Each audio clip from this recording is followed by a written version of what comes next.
आज Doubtnut app download करें। Doubtnut पर अपने सभी गणित, रसायन विज्ञान, भौतिक विज्ञान और जीव विज्ञान के डाउट्स का करो सफाया। बस प्रश्न की फोटो खींचो, एक ही प्रश्न को क्रॉप करो और तुरंत वीडियो सोल्यूशन पाओ। अभी डाउनलोड करें। इस क्वेश्चन में हमें दिया कि द्रव्यमान m1 तथा द्रव्यमान m2 के दो पिंड हमारे क्रमशः r1 तथा r2 त्रिज्या के वृत्तों पर गतिमान है।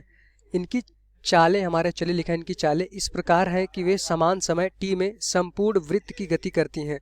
इनके अभिकेंद्र त्वरणों की अनुपात हमें निकालना है। यहाँ अनुपात लिखा है या क्या होगा, अनुपात होगा। तो इस क्वेश्चन में हमें टाइपिंग में स्पीड ज़्यादा दिख रही है, हमारा क्या हो जाएगा, अनुपात हो जाएगा। ये हमारा त्वरण होगा। समान समय में सब वृत्त हमारा है, क्वेश्चन में हमारे वृत्त दिया गया है। तो इस क्वेश्चन में जो हमें पूछा गया है कि हमारे पास दो द्रव्यमान है m1 m2, द्रव्यमान एक है m1 है, एक हमारा m2 है। जो द्रव्यमान m1 है वो r1 की त्रिज्या पे गति कर रहा है और जो द्रव्यमान m2 वो r2 की त्रिज्या पे गति कर रहा है। अब अगर इसका हम डायग्राम बनाए तो कुछ इस तरह से बनेगा। तो हमने क्या किया, इसमें दो वृत्ताकार पथ बना लिए। एक की त्रिज्या हम मान लेते हैं क्या है, एक की त्रिज्या हमारी r1 है, दूसरे की त्रिज्या क्या है, r2 है। अब क्वेश्चन में दिया है कि एक द्रव्यमान m1 है जो r1 त्रिज्या के पथ पर गति कर रहा है। हम मान लेते हैं कि द्रव्यमान हमारा ये m1 है, इस त्रिज्या पे गति कर रहा है। एक द्रव्यमान हमारा m2 है, इस त्रिज्या पे r2 त्रिज्या पे गति कर रहा है। मान लेते हैं इनका प्रारंभिक वेग क्या है, v है। तो क्वेश्चन में दिया जा रहा है कि इस प्रकार चलते हैं कि वे समान समय t में संपूर्ण वृत्त की गति करते हैं। मतलब कि यहाँ से स्टार्ट करते हैं, मान लीजिए बिंदु A से स्टार्ट करते हैं, ए भी बिंदु A से स्टार्ट करता है, तो दोनों ऐसी गति इस प्रकार चलते हैं कि एक चक्कर पूरा समान समय में लगाते हैं।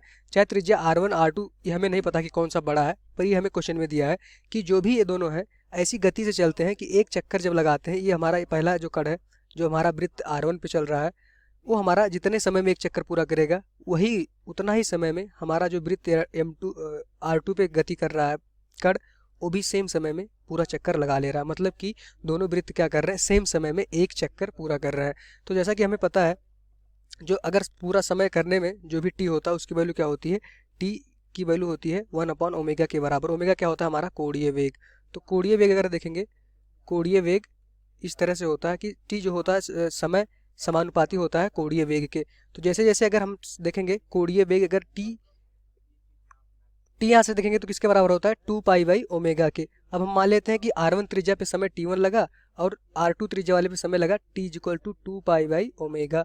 ओमेगा 2 लगा, ये ओमेगा 1 लगा। तो इस क्वेश्चन से हमें दिया है कि जो भी समय है t1 बराबर t2 लग रहा है, t1 और t2 दोनों क्या है, समान समय है। मतलब कि जो हमारा त्रिज्या r1 पे पर गति कर रहा था सेम समय में उतनी दूरी चल रहा है, जितना कि पूरा एक चक्कर लगा रहा है उतने ही समय में ये भी जो r2 पे गति कर रहा है, r2 त्रिज्या पे, वो भी उतने ही समय में पूरा चक्कर लगा ले रहा है। मतलब दोनों का जो समय है क्या है, दोनों का बराबर है। तो यहाँ से देखेंगे 2π/ओमेगा 1 बराबर हो जाएगा 2π/ओमेगा 2। यहाँ से हम देखेंगे तो यहाँ से देखेंगे ओमेगा 1 बराबर ओमेगा 2। ओमेगा क्या होता है हमारा, कोणीय वेग, दोनों का क्या होगा, बराबर हो जाएगा। तो अगर कोणीय वेग दोनों का बराबर होगा तभी वो क्या करेंगे, सेम समय में एक चक्कर पूरा लगा लेंगे। अब हमसे क्वेश्चन में पूछा गया कि अभिकेंद्र त्वरणों का अनुपात। तो हम मान लेते हैं कि अभिकेंद्र त्वरण इस केस में हमारा क्या हो जाएगा, AC1। अभिकेंद्र त्वरण को बोलते हैं AC, तो AC1 हो जाएगा, ये हमारा AC2 हो जाएगा। AC1 और AC2 का हमें अनुपात निकालना था। हमें पता है कि अभिकेंद्र त्वरण की वैल्यू क्या होती है, r ओमेगा स्क्वायर। तो r1 AC1 की वैल्यू क्या हो जाएगी, r1 ओमेगा 1 स्क्वायर, और AC2 की वैल्यू क्या हो जाएगी, r2 ओमेगा 2 स्क्वायर।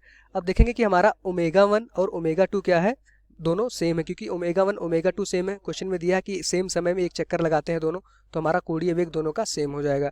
तो इसको हम लिख सकते हैं, अगर दोनों को हम डिवाइड करें AC1/AC2 तो इसकी वैल्यू क्या आ जाएगी, r1 omega square upon r2 omega square. क्योंकि ओमेगा 1 और ओमेगा 2 की वैल्यू अगर हम मान लें ओमेगा है, दोनों सेम है, तो हमारा ओमेगा से ओमेगा कैंसिल हो जाएगा। तो उनका जो अभिकेंद्र त्वरण का अनुपात होता है AC1/AC2, उसकी वैल्यू क्या हो जाएगी, r1/r2। तो ये हमारा रिजल्ट आ गया। दोनों का अनुपात क्या हो जाएगा, पहले केस में जो अभिकेंद्र त्वरण होगा उसका अनुपात, दूसरे केस में मतलब जो r2 त्रिज्या पे कण गति कर रहा है उस केस में हमारा जो अभिकेंद्र त्वरण होगा, दोनों का अनुपात r1/r2 हो जाएगा। हमने क्या किया, सिंपली क्वेश्चन में दिया था कि समान समय में संपूर्ण वृत्त की गति कर लेते हैं। मतलब कि जहाँ ए से चलना स्टार्ट किया, जितने समय में ये पुनः ए पे पहुंचेगा उतने ही समय में जो हमारा कण r2 त्रिज्या वाले वृत्त पे गति कर रहा था वो भी एक चक्कर लगा लेगा। तो दोनों का हमने क्या किया, समय बराबर कर दिया। हमें पता है समय क्या होता है, अगर हमें कोणीय वेग पता रहता तो हम समय पता निकालते हैं 2π/ओमेगा से। तो यहाँ से देखेंगे कि हमारा दोनों समय बराबर हो जाएगा, तो ओमेगा 1 बराबर ओमेगा 2 यहाँ से आ जाएगा। दोनों को डिवाइड कर देंगे तो अनुपात दोनों का निकल आएगा। और अगर आंसर में देखें, क्योंकि हमारे पास ऑप्शन दिया है, तो उनका अगर ऑप्शन देखेंगे, हमारा अगर ए ऑप्शन होगा, ये हमारा बी ऑप्शन होगा, ये हमारा सी ऑप्शन होगा, ये हमारा डी, तो इस क्वेश्चन का आंसर क्या हो जाएगा, हमारा r1/r2 होगा उनका अभिकेंद्र त्वरण का अनुपात। तो हमारा जो आंसर हो जाएगा इस क्वेश्चन का वो क्या हो जाएगा, r1:r2। यही हमारा क्वेश्चन का आंसर होगा। कक्षा 6ठी से 12वीं से लेकर नीट, IIT, JEE वो एडवांस के लेवल तक 1 करोड़ से ज्यादा छात्रों का भरोसा।